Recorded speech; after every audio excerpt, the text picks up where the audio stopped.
नमस्कार साथियों, SSC CGL exam 2024 का एनालिसिस करते हुए हम लोग आपके प्रीवियस ईयर जो क्वेश्चन हैं उनको डिस्कस करेंगे और संभावित प्रश्न को देखने वाले हैं।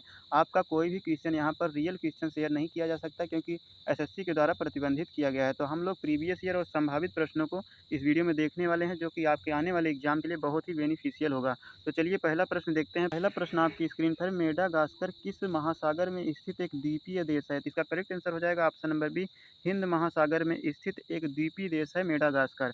और यह दुनिया का चौथा सबसे बड़ा महाद्वीप भी है। अब यहाँ बात आई है महासागर की। महासागर की बात करें तो दुनिया का सबसे बड़ा महासागर है प्रशांत महासागर। चलिए नेक्स्ट क्वेश्चन की ओर बढ़ते हैं। अगला प्रश्न है, किस विटामिन की कमी के कारण रतौंधी नामक रोग हो सकता है? तो इसका करेक्ट आंसर हो जाएगा option number A, vitamin A की कमी के कारण रतौंधी नामक रोग हो जाता है। ऑप्शन बी की बात करें तो ऑप्शन बी में आपका विटामिन सी लिखा है। विटामिन सी की कमी के कारण आपका स्कर्वी नामक रोग हो जाता है। विटामिन ई की बात करें तो विटामिन ई की कमी के कारण जनन क्षमता प्रभावित होती है। और विटामिन के की कमी के कारण रक्त का थक्का बनना बंद हो जाता है।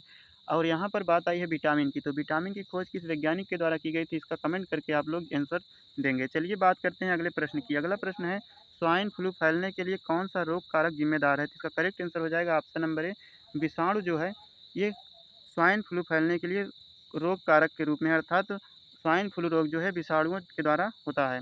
अब बात करें विषाणु जनित कुछ प्रमुख रोगों की जो कि विषाणुओं के द्वारा फैलते हैं, तो जैसे चेचक हो गया, पोलियो हो गया, रेबीज, हेपेटाइटिस, खसरा, बर्ड फ्लू, कोरोना आदि सभी विषाणु जनित रोग हैं। परजीवी अर्थात प्रोटोजोआ जनित रोग की बात करें तो मलेरिया हो गया, पेचिस हो गया, कालाजार, पायरिया, ट्रिपेनोसोमा, ये सभी जो हैं परजीवियों के द्वारा जो है होने वाले रोग हैं। चलिए नेक्स्ट क्वेश्चन की ओर बढ़ते हैं। अगला प्रश्न है, निम्न में से कौन सा देश गोंडवाना लैंड का हिस्सा नहीं था? तो इसका करेक्ट आंसर हो जाएगा ऑप्शन नंबर ए, यूरोप महाद्वीप जो है, यूरोप देश जो है ये गोंडवाना लैंड का हिस्सा नहीं था। अब यहाँ पर आई है गोंडवाना लैंड की, तो गोंडवाना लैंड के जो है कुल हिस्सों की बात करें तो प्रायद्वीपीय भारत, ऑस्ट्रेलिया, दक्षिण अफ्रीका और दक्षिण अमेरिका ये जो है गोंडवाना लैंड के हिस्सा थे। अगर बात करें यूरोप की और उत्तर अमेरिका और एशिया, ये सब अंगारा लैंड के हिस्सा थे। तो आप लोग यहाँ पर देख सकते हैं, इसका करेक्ट आंसर हो जाएगा option number A.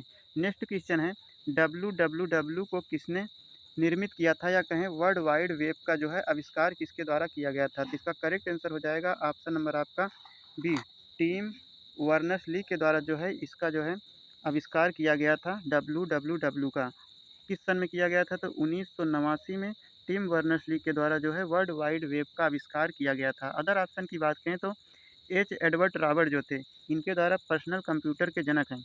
Edward Robert जो थे ये पर्सनल कंप्यूटर के जनक माने जाते हैं।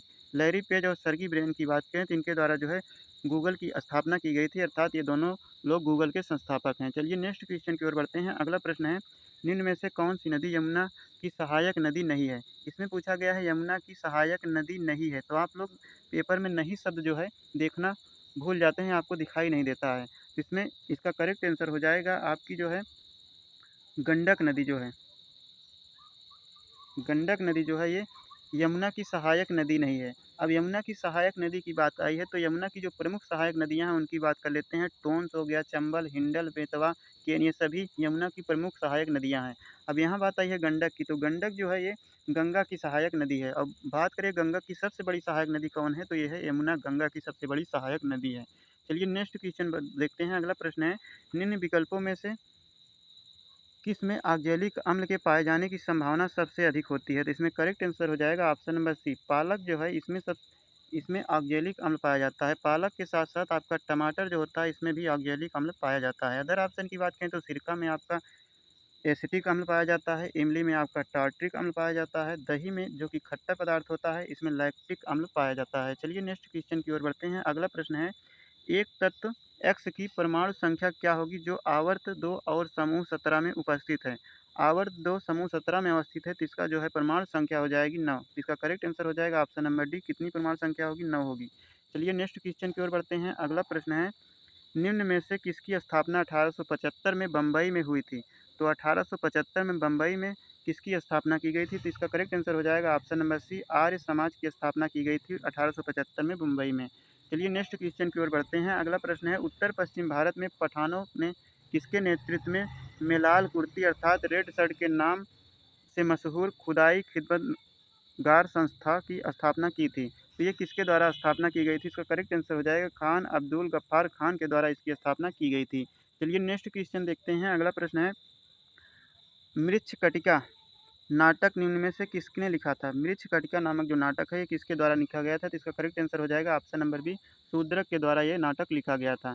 चलिए नेक्स्ट क्वेश्चन देखते हैं। हमने करंट अफेयर का क्वेश्चन जोड़ा है जो कि आपके एग्जाम के लिए बहुत ही इंपॉर्टेंट क्वेश्चन है।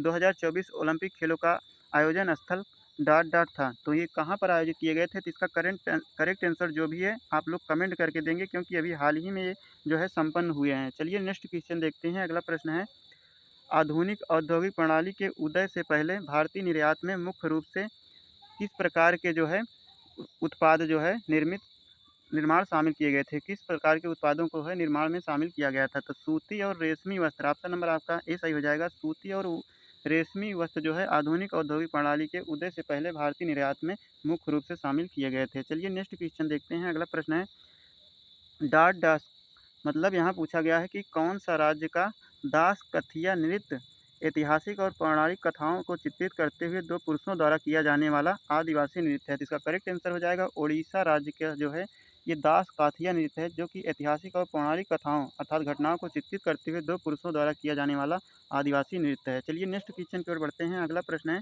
निम्न में से कौन सा लाल शैवाल है? तो इसका करेक्ट आंसर हो जाएगा ऑप्शन नंबर सी, रोडोफाइसी जो है ये लाल शैवाल है। चलिए नेक्स्ट क्वेश्चन की ओर बढ़ते हैं। अगला प्रश्न है, नृत्याचार्य पुरस्कार, संगीत नाटक अकादमी पुरस्कार और कालिदास सम्मान से सम्मानित गुरु विपिन सिंह किस शास्त्रीय नृत्य को बढ़ावा देने के लिए प्रसिद्ध थे? मतलब ये सभी पुरस्कार इनको दिए गए हैं जिनका नाम है गुरु विपिन सिंह। ये किस शास्त्रीय नृत्य को बढ़ावा देने के लिए प्रसिद्ध थे? तो इसका करेक्ट आंसर हो जाएगा ऑप्शन नंबर डी, मणिपुर जो है मणिपुरी नृत्य को जो है ये प्रसिद्ध करने के लिए बढ़ावा देने के लिए प्रसिद्ध थे। चलिए नेक्स्ट क्वेश्चन देखते हैं। अगला प्रश्न है, शाकुर खान और पंडित राम नारायण जैसे संगीतकारों ने निम्नलिखित में से कौन सा वाद्य यंत्र बजाया? यहाँ पर शाकुर खान और पंडित राम नारायण जैसे संगीतकारों की बात की गई थी। इनके द्वारा जो है सारंगी नामक यंत्र बजाया गया था, वाद्य यंत्र बजाया गया था। ऑप्शन नंबर आपका डी सही हो जाएगा। चलिए नेक्स्ट क्वेश्चन है, निम्नलिखित में से हिमालय के किस उपखंड में कंचनजंगा पर्वत स्थित है? हिमालय के किस उपखंड में कंचनजंगा पर्वत स्थित है? जिसका करेक्ट आंसर हो जाएगा ऑप्शन नंबर सी, दार्जिलिंग और सिक्किम क्षेत्र के हिमालय खंड में जो है कांचनजंगा पर्वत स्थित है। चलिए नेक्स्ट क्वेश्चन की ओर बढ़ते हैं। अगला प्रश्न है, दिए गए विकल्पों में से असत्य कथन का चयन कीजिए। तो असत्य कथन का इसमें चयन करना है, सत्य नहीं असत्य कथन का चयन करना है। तो यहाँ पर पहला ऑप्शन दिया गया है कि कायांतरित चट्टानें साधारण रूप से पृथ्वी की सतह के काफ़ी नीचे होने, उच्च तापमान और इसके ऊपर चट्टान की परतों के अधिक दबाव होने के कारण बन सकती हैं। इसका ये जो कथन दिया गया है ये सही है, इसमें आपको असत्य छांटना है जबकि ये सत्य है। तो यहाँ पर दूसरा ऑप्शन है, वैकाल चट्टानें विलय से अवक्षेपित घुलित सामग्री से बनती हैं। तो ये जो कथन लिखा गया है यह सत्य है, क्योंकि इस प्रकार से ये चट्टानें नहीं बनती हैं, वैकाल चट्टानें। तो ऑप्शन नंबर आपका बी जो है यहाँ पर उत्तर सही हो जाएगा, ये सत्य कथन है। चलिए नेक्स्ट क्वेश्चन देखते हैं। अगला प्रश्न है, 1528 में चंदेरी के युद्ध में निम्नलिखित में से किसकी हार हुई थी? तो इसमें करेक्ट आंसर आपका ऑप्शन नंबर सी सही हो जाएगा, मेदिनी राय की इसमें हार हुई थी। चलिए नेक्स्ट क्वेश्चन देखते हैं। अगला प्रश्न है, IBEF 2021 के अनुसार भारतीय औषधि उद्योग मात्रा के आधार पर दुनिया में स्थान है। तो यहाँ पर भारतीय औषधि उद्योग मात्रा के आधार पर दुनिया में स्थान पूछा गया है IBF के अनुसार। तो इसका करेक्ट आंसर हो जाएगा, ये करंट अफेयर का क्वेश्चन आपका 2024 सीजीएल में पूछा गया था। इसका करेक्ट आंसर हो जाएगा तीसरा स्थान था। चलिए नेक्स्ट क्वेश्चन देखते हैं। अगला प्रश्न है, के नजीब बनाम भारत संघ का मामला निम्नलिखित में से किस अनुच्छेद के तहत अधिकारों के उल्लंघन से संबंधित था? तो इसका आर्टिकल आपका ऑप्शन नंबर आपका ये सही हो जाएगा, आर्टिकल 21 के हिसाब से ये अधिकारों का उल्लंघन करने से संबंधित मामला था। चलिए नेक्स्ट क्वेश्चन देखते हैं। अगला प्रश्न है, निम्नलिखित में से कौन सी भाषा तिब्बती बर्मी भाषा परिवार से संबंधित है? निम्नलिखित में से कौन सी भाषा तिब्बती बर्मी भाषा परिवार से संबंधित भाषा है? तो इसमें करेक्ट आंसर हो जाएगा ऑप्शन नंबर डी, त्रिपुरी भाषा जो है ये तिब्बती बर्मी भाषा परिवार से संबंधित है। चलिए नेक्स्ट क्वेश्चन देखते हैं। अगला प्रश्न है, एस ब्लॉक के तत्व कैल्शियम की व्युत्पत्ति किस लैटिन शब्द से हुई है? कैल्शियम जो कि एस ब्लॉक का तत्व है, इसके लैटिन के किस शब्द से उत्पत्ति हुई? तो इसका करेक्ट आंसर हो जाएगा ऑप्शन नंबर ए, कैल्कस नामक जो है लैटिन शब्द से कैल्शियम की उत्पत्ति हुई है, जो कि एस ब्लॉक का एक तत्व है, आवर्त सारणी के एस ब्लॉक का एक तत्व है। चलिए नेक्स्ट क्वेश्चन देखते हैं। अंतिम क्वेश्चन आज का है, स्तनधारियों के यकृत में निम्नलिखित में से कौन सी कोशिकाएं पाई जाती हैं? तो स्तनधारियों का जो यकृत होता है उसमें ऑप्शन नंबर आपका डी सही हो जाएगा, कुप्फुर कोशिकाएं पाई जाती हैं। तो ये थे आज के जो है प्रीवियस ईयर आए आपके एसएससी के क्वेश्चन हैं, जो कि एसएससी सीजीएल के एग्ज़ाम के लिए बहुत ही इम्पॉर्टेंट है। बाकी आपको ये वीडियो कैसा लगा?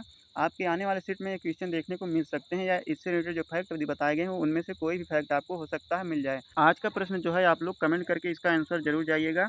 लास्ट में आप लोगों के लिए डेली एक क्वेश्चन दिया जाता है, जिसका आंसर आप लोगों को कमेंट करना होता है। निम्नलिखित में से कौन सा खिलाड़ी भाला फेंक अर्थात जेवलिन थ्रो से जुड़ा हुआ है या संबंधित है? तो इसमें जो भी करेक्ट आंसर है आपको कमेंट करके कमेंट बॉक्स में लिखना है।